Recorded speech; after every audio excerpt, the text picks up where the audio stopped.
आज के लेक्चर में हम arithmetic progression, in short AP और इससे रिलेटेड एग्जाम्पल्स के बारे में डिस्कस करेंगे। What is arithmetic progression? एक सीक्वेंस an कब अरिथमेटिक सीक्वेंस या अरिथमेटिक प्रोग्रेशन कहलाती है अगर an और an-1 टर्म्स का डिफरेंस सेम नंबर हो, मतलब दो कंसेक्यूटिव टर्म्स का डिफरेंस सेम नंबर हो और यहाँ n नेचुरल नंबर n से बिलोंग करता है और n ग्रेटर देन 1 है और जो डिफरेंस होता है अरिथमेटिक प्रोग्रेशन की दो कंसेक्यूटिव टर्म्स का, उसको हम इस तरह डिनोट करते हैं an-1 where n is greater than 1 और इस डिफरेंस को हम कॉमन डिफरेंस कहते हैं और इसको d से डिनोट करते हैं। इन सिंपल वर्ड्स, एक सीक्वेंस को हम अरिथमेटिक प्रोग्रेशन कब कहते हैं अगर सीक्वेंस की दो कंसेक्यूटिव टर्म्स का डिफरेंस सेम नंबर हो, तो उस सीक्वेंस को हम अरिथमेटिक प्रोग्रेशन कहते हैं। नेक्स्ट, अब हम अरिथमेटिक प्रोग्रेशन की nth टर्म को फाइंड करना सीखेंगे। हमें पता है कि अरिथमेटिक प्रोग्रेशन की दो कंसेक्यूटिव टर्म्स का डिफरेंस मतलब an-1 होता है and which is equal to d। अब यहाँ से हम nth टर्म मतलब an टर्म को अलग करके लिखेंगे। So we get an equal to an-1 plus d and call it equation 1। अब अगर हम इक्वेशन 1 में n की वैल्यूज 2, 3, 4 पुट करें तो हमें अरिथमेटिक प्रोग्रेशन की कुछ टर्म्स फाइंड हो जाएगी, जिसकी मदद से हम अरिथमेटिक प्रोग्रेशन की nth टर्म को फाइंड कर सकते हैं। So we put n equal to 2 in equation number 1। We have a2 equal to a2-1 plus d which implies that a2 equal to a1 plus d. Similarly, we put n equal to 3 in equation number 1. We have a3 equal to a3-1 plus d, which implies that a3 equal to a2 plus d. Put a2 value from here, we get a3 equal to a1 plus d, which is equal to a3 plus a1 plus 2d.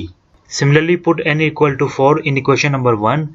We have a4 equal to a4-1 plus d, which implies that a4 equal to a3 plus d.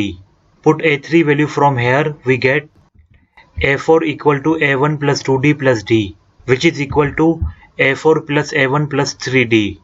इसी तरह से हम a5, a6, a7 and so on की values find कर सकते हैं।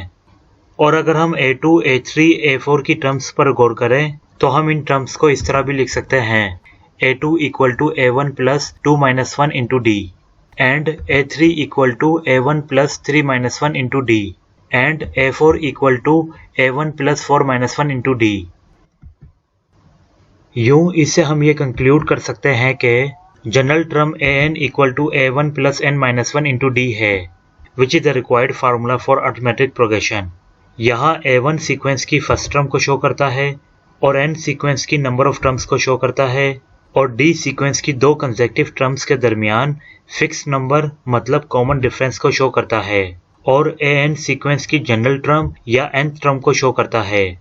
और यहाँ हमने ये ऑब्जर्व किया है कि जो जनरल अरिथमेटिक सीक्वेंस है अरिथमेटिक प्रोग्रेशन की, वो कुछ इस तरह से है। First term a1 equal to a1 plus 0 into d equal to a1 plus 1-1 into d and second term a2 equal to a1 plus d equal to a1 plus 2-1 into d and third term equal to a1 plus 2d equal to a1 plus 3-1 into d and fourth term equal to a1 plus 3d equal to a1 plus 4-1 into d and so on। यूं general arithmetic sequence को हम इस तरह लिख सकते हैं a1 plus d, a1 plus 2d and a1 plus n-1 into d। Here a1 is the first term and d is a common difference. Note: an equal to a1 plus n-1 into d is called the nth term or general term of the AP. Next, अब हम कुछ examples को solve करना सीखेंगे। Example 1 is find the general term and the 11th term of the AP whose first term and the common difference are 2 and -3 respectively. Also write its first four terms. इस question में हमें arithmetic progression की 11th term और general term find करनी है, मतलब a11 और an terms को फाइंड करनी है। और यहाँ first term a1 equal to 2 और common difference d equal to -3 given है, जैसा कि हमें पता है कि सीक्वेंस अरिथमेटिक प्रोग्रेशन में गिवन है, सो इसके लिए we will use formula an equal to a1 plus n minus 1 into d.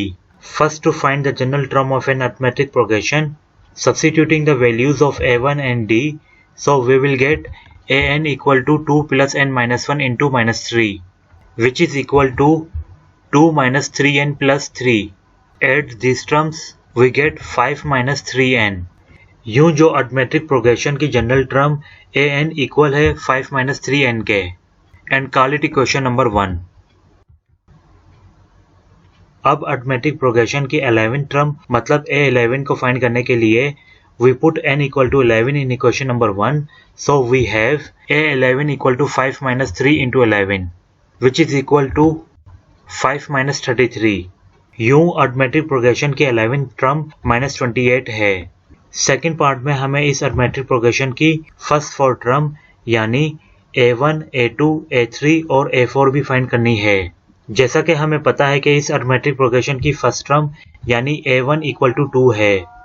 अब अरिथमेटिक प्रोग्रेशन की सेकेंड टर्म यानी a2 फाइंड करने के लिए we put n equal to 2 in equation number 1, so we have a2 equal to 5 minus 3 into 2, which implies that a2 equal to 5 minus 6 equal to minus 1.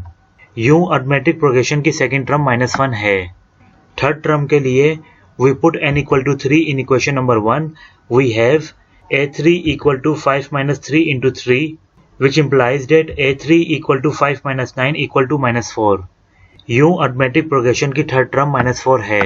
और fourth term के लिए we put n equal to 4 in equation number 1, we have a4 equal to 5 minus 3 into 4, which implies that a4 equal to 5 minus 12 equal to -7. यूं arithmetic progression की fourth term -7 है. लिहाजा इस sequence की first 4 terms 2, -1, -4, -7 है. Example 2 is, if the fifth term of an AP is 13 and 17th term is 49, find general term an and 13th term of an AP. Given condition के मुताबिक arithmetic sequence की fifth term 13 है और 17th term 49 है. अब हमें arithmetic progression की general term और 13th टर्म फाइंड करनी है. इसके लिए हम ये फार्मूला यूज करेंगे an equal to a1 plus n minus 1 into d and call it equation 1. जैसा कि हमें पता है कि अरिथमेटिक प्रोग्रेशन की फिफ्थ टर्म 13 है, so we put n equal to 5 in equation number 1. We have a5 equal to a1 plus n minus 1 into d. Here a5 equal to 13, so we get 13 equal to a1 plus 4 into d and call it equation 2. और हमें ये भी पता है कि arithmetic progression की 17th term 49 है, so we put n equal to 17 in equation number 1, so we have a17 equal to a1 plus 17 minus 1 into d, and here a17 equal to 49, so we get 49 equal to a1 plus 16 into d and call it equation 3. अब equation 2 और equation 3 की मदद से we will find the value of first term a1 and common difference d. So इसके लिए we subtract equation 2 from equation 3, we get -36 equal to -12 into d. Cancel these terms, we get d equal to 3. अब a1 की value find करने के लिए we put d equal to 3 in equation number 2, we have 13 equal to a1 plus 4 into 3, which implies that a1 equal to 13 minus 12. यूं a1 equal to 1 है. To find general term an, put a1 and d in equation number 1, we have an equal to 1 plus n minus 1 into 3, which is equal to 1 plus 3n minus 3. यूं general term an equal to 3n minus 2 है and call it equation 4.